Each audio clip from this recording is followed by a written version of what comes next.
Ya, shalom saudara-saudara. Hari ini kita akan berselancar dalam kebenaran yang terambil dari Roma pasal 8 ayat 5 sampai 14. Saya bacakan ayatnya karena ini penting. Perikopnya saya beri keselamatan bisa gagal. Roma 8 ayat 5 sampai 14, demikian firman Tuhan. Sebab mereka yang hidup menurut daging memikirkan hal-hal yang dari daging. Mereka yang hidup menurut roh memikirkan hal-hal yang dari roh. Karena keinginan daging adalah maut, tetapi keinginan roh adalah hidup dan damai sejahtera. Sebab keinginan daging adalah perseteruan terhadap Allah, karena ia tidak takluk kepada hukum Allah. Hal ini memang tidak mungkin baginya. Mereka yang hidup dalam daging tidak mungkin berkenan kepada Allah. Tetapi kamu tidak hidup dalam daging, melainkan dalam roh. Jika memang roh Allah diam di dalam kamu, tetapi jika orang tidak memiliki roh Kristus, ia bukan milik Kristus. Tetapi jika Kristus ada di dalam kamu, maka tubuh memang mati karena dosa, tetapi roh adalah kehidupan oleh karena kebenaran.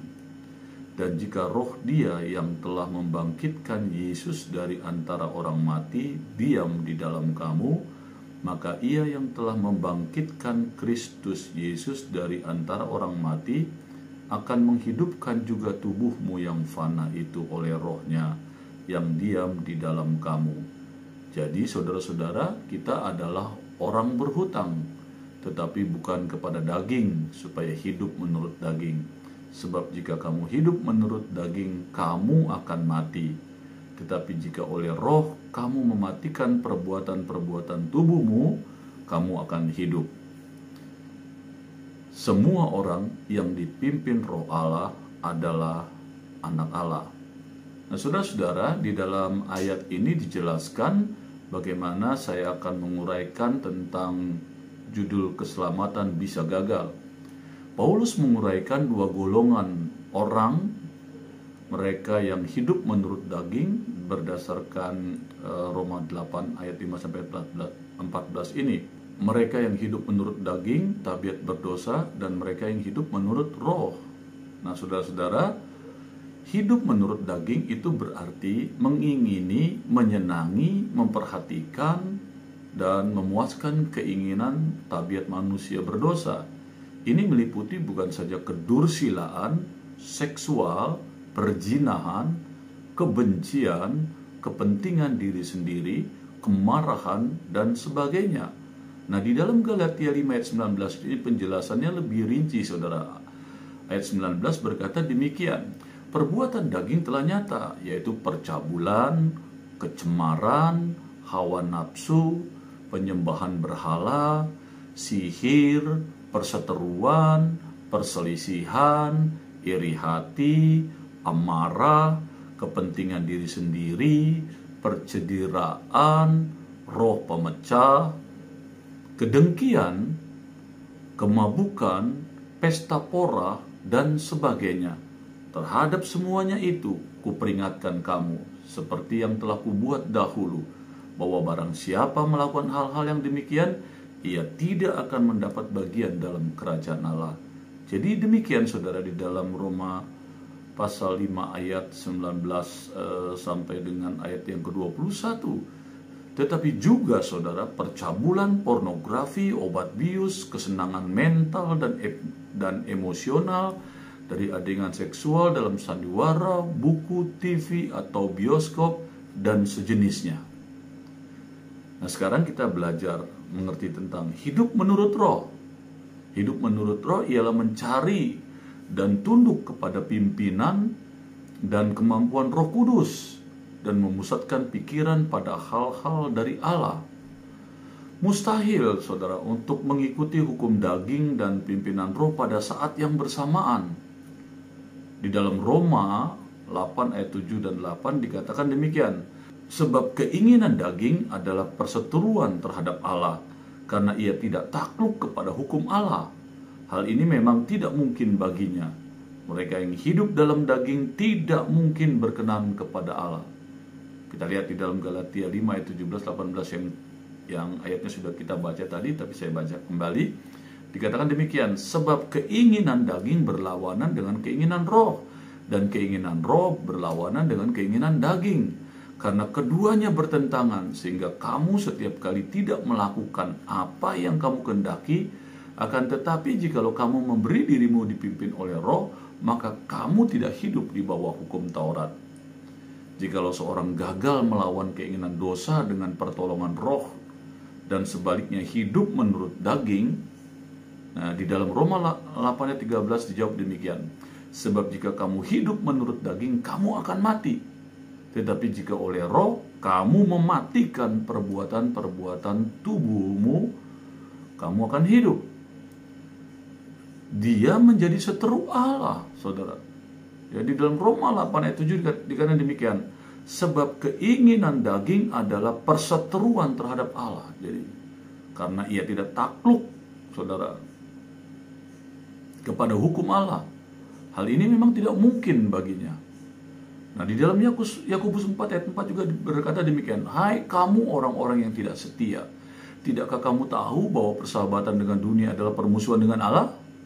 Jadi barang siapa hendak menjadi sahabat dunia ini, ia menjadikan dirinya musuh Allah, dan dapat menantikan kematian rohani yang kekal akibat perbuatan daging ini, saudara. Roma 8 ayat 13 berkata demikian. Sebab jika kamu hidup menurut daging, kamu akan mati. Tetapi jika oleh roh kamu mematikan perbuatan-perbuatan tubuhmu, kamu akan hidup.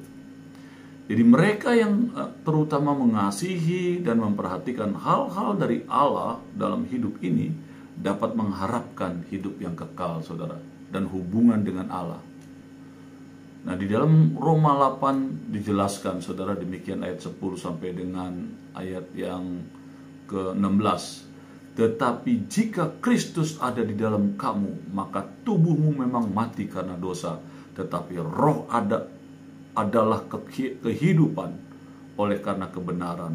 Dan jika roh Dia yang telah membangkitkan Yesus dari antara orang mati diam di dalam kamu, maka Ia yang telah membangkitkan Kristus Yesus dari antara orang mati akan menghidupkan juga tubuhmu yang fana itu oleh rohnya yang diam di dalam kamu.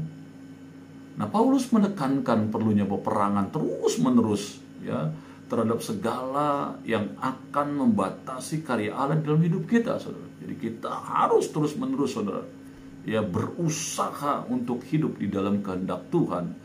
Kita kalahkan keinginan-keinginan daging kita, saudara. Roma 6 ayat 11 sampai 19 berkata demikian. Demikianlah hendaknya kamu memandangnya, bahwa kamu telah mati bagi dosa, tetapi kamu hidup bagi Allah dalam Kristus Yesus. Sebab itu hendaklah dosa jangan berkuasa lagi di dalam tubuhmu yang fana itu, supaya kamu jangan lagi menurut keinginannya. Dan janganlah kamu menyerahkan anggota-anggota tubuhmu kepada dosa untuk dipakai sebagai senjata kelaliman. Tetapi serahkanlah dirimu kepada Allah sebagai orang-orang yang dahulu mati, tetapi yang sekarang hidup. Dan serahkanlah anggota tubuhmu kepada Allah untuk menjadi senjata-senjata kebenaran. Sebab kamu tidak akan dikuasai lagi oleh dosa, karena kamu tidak berada di bawah hukum Taurat, tetapi di bawah kasih karunia. Nah, saudara, kita lihat dua macam perhambaan di dalam Roma 6 ayat 15 sampai 23 dikatakan demikian.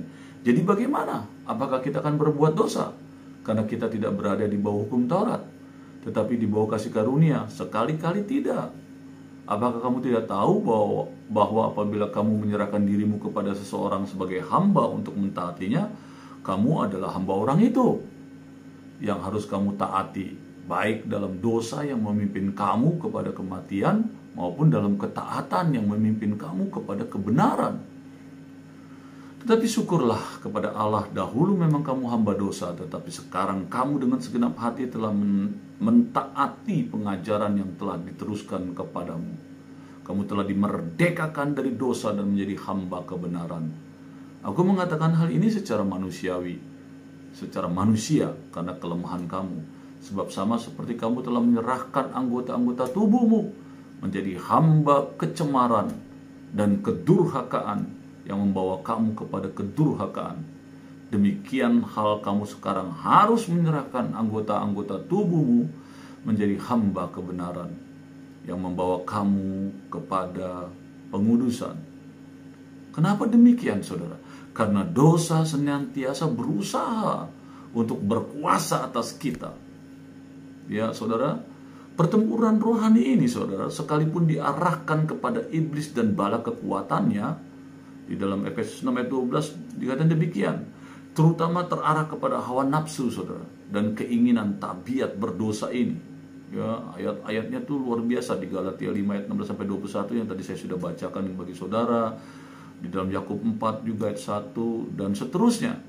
Sebagai orang percaya kita harus senantiasa memutuskan apakah kita akan menyerah kepada keinginan dosa atau kepada tuntutan tabiat ilahi yang dalamnya kita ikut ambil bagian.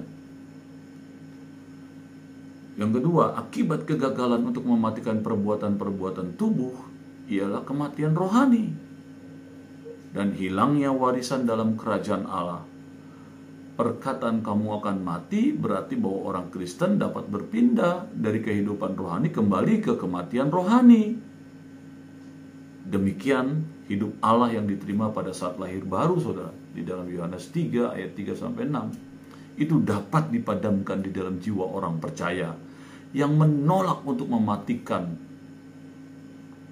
oleh roh perbuatan-perbuatan buruk dari tubuh atau daging itu. Jadi di sini Paulus memberikan dasar bagi kepastian keselamatan. Jikalau seseorang terus-menerus mematikan perbuatan-perbuatan buruk tubuh, maka dia sedang dipimpin oleh roh. Mereka yang dipimpin oleh roh adalah anak-anak Allah. Amin.